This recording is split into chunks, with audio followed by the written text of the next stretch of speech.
Greetings and salutations to you people of the interwebs. So, grab a mince pie and a little glass of Bailey's because we're going to be going through our top 10 Transformers of 2023. But first we'd start off with, and I don't often do this because I like to keep things positive on this channel, but started already. We're going to go we're going to do a dishonorable mention. This is the worst Transformer I've picked up this year. Many of you people might like it because you may in fact have a good version of this figure. But I was one of the last ones to receive Bludgeon Tarn. By this time, it'd been hyped up a lot. When I finally received him through, I can't remember who it ordered from, he's just a floppy piece of shit. He's just horrible. Just no. It's just, yeah. It's just, no. My Bludgeon is a piece of shit. Yours might be alright, you watching here. But yeah, I had to give him a dishonorable mention because I was hyped up for the figure. And it was awful. That's the comings and goings of QC, I'm afraid. I'm hoping Black Mamba do a decent job because I've been a sucker. And I've ordered one of those to, so an upsized KO. Ooh, yeah, it makes me feel awful just saying that. But we're going to go back into the positive, and we're going to be positive all the way through the rest of this video. We're going to go to honourable mentions. Just got two, just the two. The first one is this Lucky Cat Devastator. So this is a Legend Scale War Within Cybertronian mode version of Devastator. They can turn into little cubes, they can turn into weird looking Cybertronian vehicles, and they can turn into weird looking robots. He's a combiner. I don't like putting combiners as spots in my top 10. If there's an individual robot that stands out, I'd like to choose them, but there's not. They're all kind of just a little bit weird, but the whole is greater than the sum of its parts, and that's the Gestalt way. And this is just absolutely gorgeous, and it's a tremendous amount of fun getting him into the little cubes, getting him into the vehicles, getting him into the robots, getting him into this. It's a lot of fun to transform. I've not transformed it a lot. Because other things on mine have been it's been a very chaotic year, I feel. But yeah, so he got a place in my honourable mentions. And another point, we have the 3-0 Bumblebee movie Deluxe RC, or DLX, as I like to call it. This is just absolutely just a gorgeous action figure. Captures RC from that movie just so well. I just love the spines on 3-0 figures, just the way the spines move, and the knees, joints, how they articulate, just everything just works so blooming well, and parts move out of the way, and you know, just generally just got a load of kind of rocking articulation. But I know they're not for everyone because it doesn't transform, and because she doesn't transform is why she's on honourable mentions on my top 10 Transformers list. But I might do an action figures list, and she will also be on it. So there we go. That's my honourable mentions out of the way. Now I've just got a pile of toys in front of me, and I realised I've not really kind of in the lower half of the top 10. I've not really kind of ranked things out yet. So we're just going to go, because this is a newer figure and I've not really had time to play with it yet. I'm hopefully going to do a video on its own right on it. This is the G.I. Joe crossover Soundwave Dreadnought Thunder Machine. And oh boy, this is a childhood dream. come true. It's just a transforming to scale G.I. Joe vehicle. I mean, hell, if you just wanted a Dreadnought Thunder Machine with two G.I. Joe figures and a Masterpiece Ravage, it's worth the price alone, and I'm sure it's going to come down because it does everything the Thunder Machine should do, but it's got bells and whistles on of where it's an actual transformer and actually has pegs where you can put the accessories, unlike the original Thunder Machine. So it's got everything in the radio wire feels a bit more secure. So it's got everything going for it. I'll do a video on its own right. It's you can see I'm not just goofing. It is a transformer. We can see bits of sound wave underneath. So that's number 10. But we'll get into more detail on that. If you subscribe, you might be able to see it. Ooh. Fucking plug.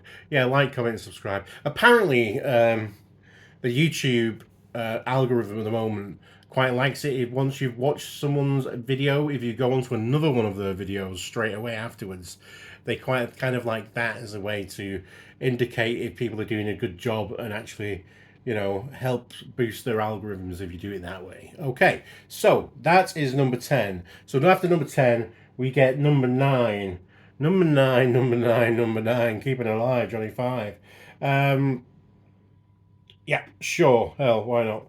This is the Mechanic Studios Legend Scale Armada Starcream.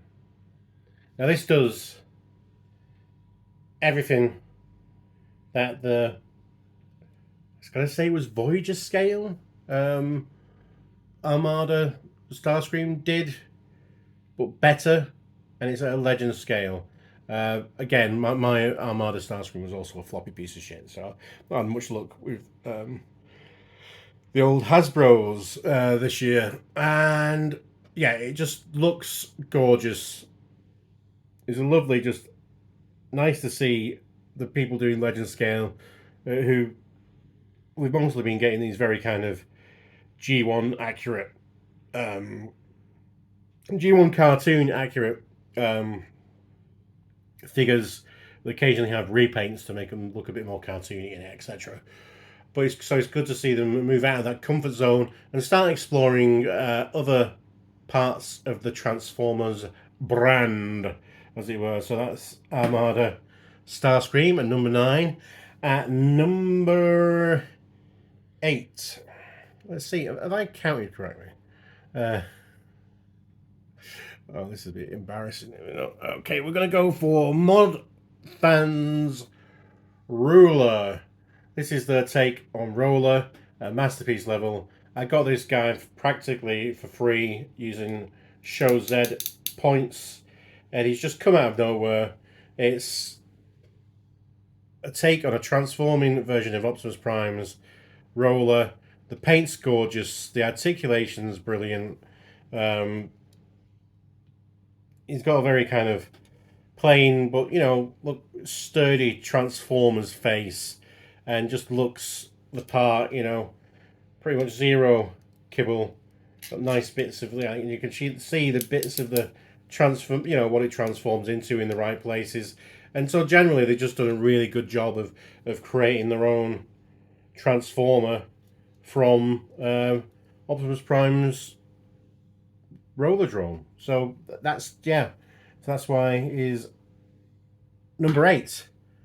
Number 7, we're gonna go for back into Legend scale, another out of the comfort zone of the regular G1 type of stuff. It's Iron Factory and the Samurai line. It's an Iron Factory Samurai Ironhide. Now I've been a bit kind of reluctant to pick some of these up because there's been some steady hits and there's been some complete misses, like Drift and Prowl, and most of them really. But Grimlock and Ironhide have really been the stand-ups for me. Just the actual just robot mode of this is beautiful. It comes with so many different weapons and accessories. It's got a flag, and the sculpt work is brilliant. The paint is brilliant. It turns into this goofiest, like, little samurai truck, which is it's stupid. It is absolutely stupid, but it's got a charm to it.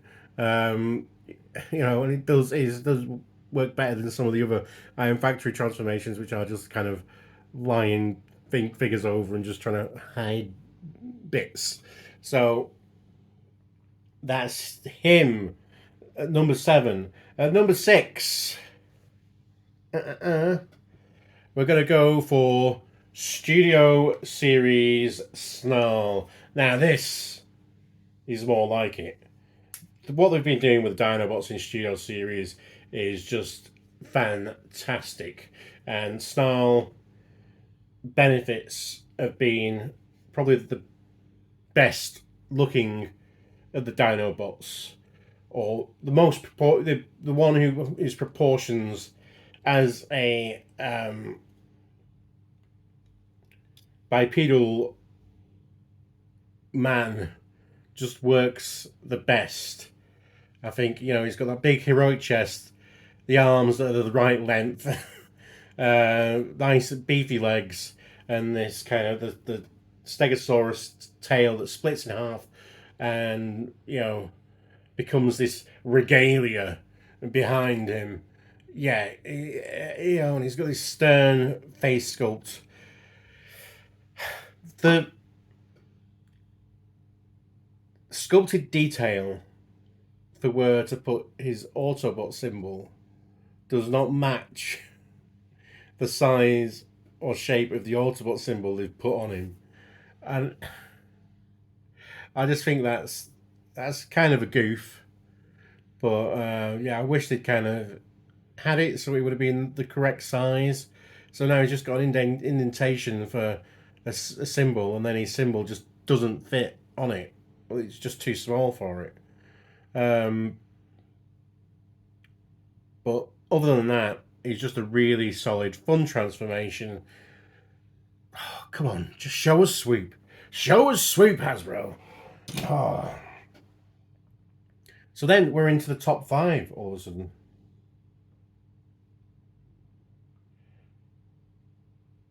Oh. Yes. Okay, so we're going to go with number 5. Oh. This is Cyan Culture Vladistok or something like that. I could have just made those words up. It is their take on Metroplex. Is more geared to going towards with legend scale figures. Still doesn't work, but it is what it is. And I'm just trying to see if. Oh yeah, Ironhide. Yeah, so it still doesn't really work, but it's absolutely gorgeous. I didn't bring the other thing down, but yeah, it's got all these kind of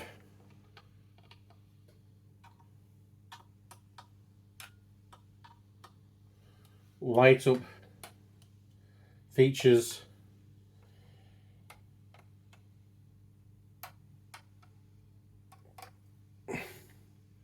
That just make it really kind of sells it as a spitting mode, and it just reminds me so much of the Marvel Space Pirates storyline when Metroplex bursts out of Autobot City and starts crushing Sharkticons. He just has that energy about him, and that's what I really find great about him, and that's why ultimately I decided to buy him, was to just have that representation of Metroplex. It just looks cool. And so we're into number 4. Number 4 is this guy. This is Fans Hobby? No. Yes. There's so many third-party company to begin with fans. Fans Hobby, the TFCon Toronto exclusive, Huntsman, which is a take on the European Generation 1.5. This is when we say Generation 1.5, it's these type of characters that we're referring to. Sorry, that came off as very condescending. So they started to take on Stalker.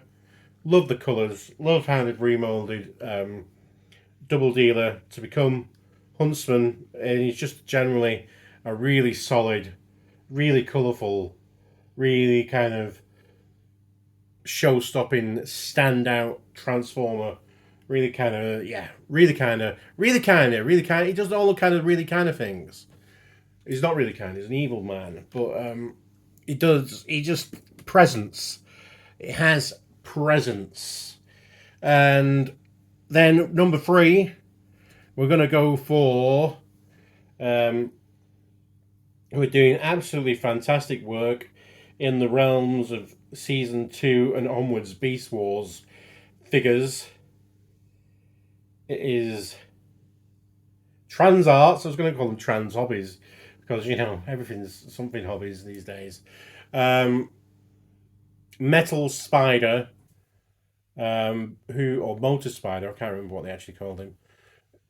But it's Tarantulas. It's Trans Metal Tarantulas.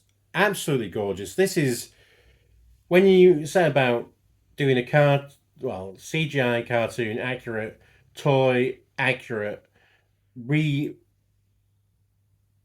representation of a figure, this is just showing how well you can do it. It's got a nice hand feel. It's got some nice solid points on it. The chrome bits are gorgeous. It transforms well. It works well, stood side by side with the original. I think the season 2 Beast Wars stuff is kind of gets away a lot with it because they've made the CGI models so accurate to the actual toys that there's a lot of kind of, when you go to then translate them into modern day toys, there's a lot you can actually do. And so make them both toy accurate and screen accurate at the same time, which you can't do that with a lot of maybe the season 1 cast, and especially like Transformers Generation and stuff. You kind of start moving. You have to move away if you want to make it cartoon accurate. You have to move away from what is toy accurate and a lot of the characters. But with Beast Wars, especially season 2 onwards, it's just so easy because they tried their best to replicate the toys in the actual cartoon and the character models. Now, that leads us to number 2, which all this is going screen accurate, toy line coming first, and etc. etc. This is one of those examples of a different way around. Again, from the Bumblebee movie. Second representation from the Bumblebee movie. This video. This is wow. I imagine that they've done this absolutely amazing figure, and then I can't remember the name of the company. This is Red Empress by, is it Bingo Toys? I'll leave something below because I'm going to kick myself. I don't think it is Bingo. Bingo Toys was the Windblade. No, this is... Oh, there's people shouting at... There's people watching this shouting at me. They've done an absolutely amazing job of this figure. And there's so many different stupid third-party company names rattling around my head that I can't pull it from the deck of them.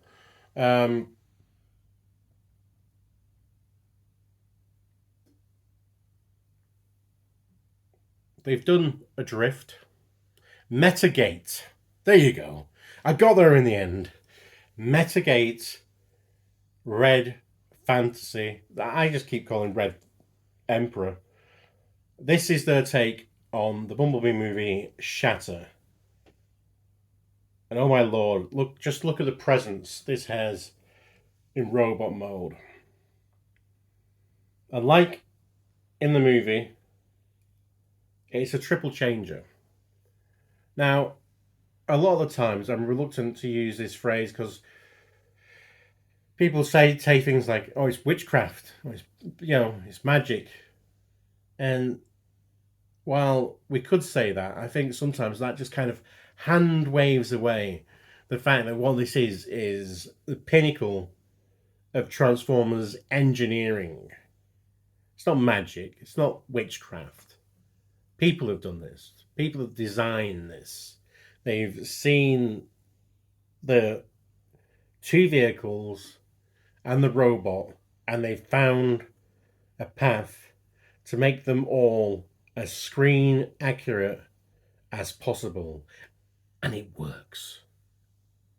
It works. The plane is a little bit, it's a tab together, and it's got some spotty moments. Like the bottom of the underneath the car, and basically you can actually see underneath the car, are a little bit spotty. But all in all, it's the perfect package. How the tires become turbines, all these kind of just fantastic moments and kind of like really clever stuff. There's some bits we should tab in a little bit better, but the die cast, the paint, the sculpt work, the weapons, it's just absolutely can stand with, because the Shatter's supposed to be a bigger character anyway because they're a Decepticon. They could stand with like the 3-0 figures, and you just think that they're part of the same line, even though this one can actually transform. Not only transform, can transform twice. And so that's why she's number 2 of my list of Transformers that have come out this year. She might be. I was very tempted to make her number 1, but that spot has been reserved. Now, this figure came out in a limited release last year, but the electronics were shit, so they decided to stop production. So not all companies that you pre-ordered from actually even got their orders through. So I paid for the pre-order in August 2022 and didn't get it till just before summer this year. And what they did to improve the electronics was to just gut them completely. I am, of course, talking about another trans art, and this is Transmetal Megatron. This is a statement piece. This just, the hand feel is great. It's a little bit like in the torso. It's a little bit, his top half is a little bit hollow. It feels a little bit hollow, but he's got these big solid legs and big mighty die cast feet.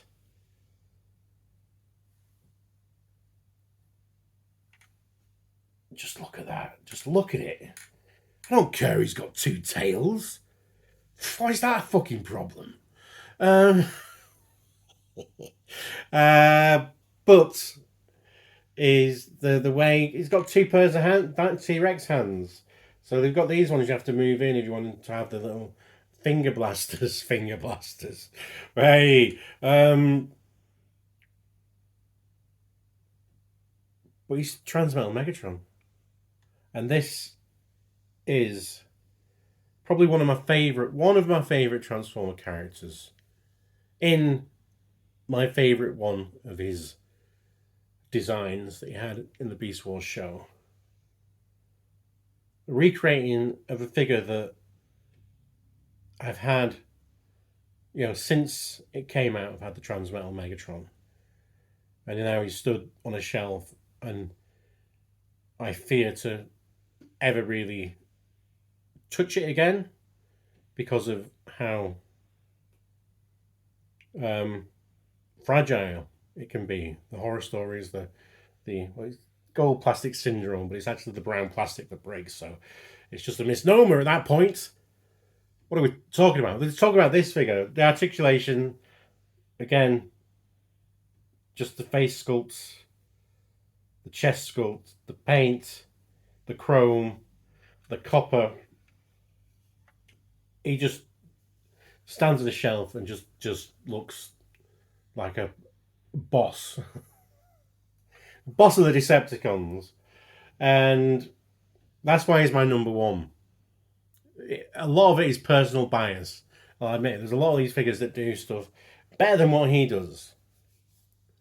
But just for it being a sheer statement piece of a favourite character, and it's come out this year, then that's why he wins, I'm afraid.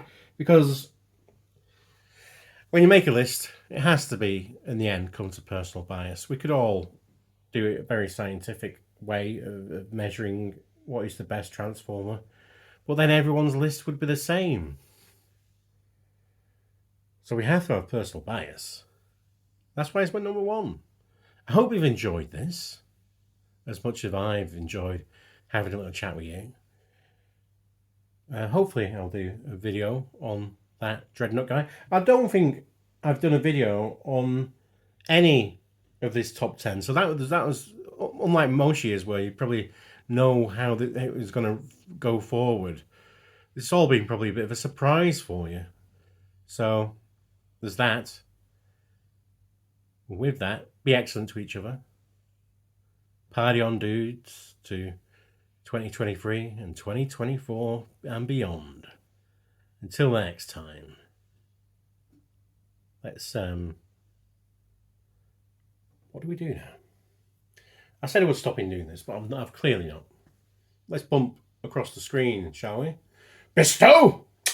Fisto!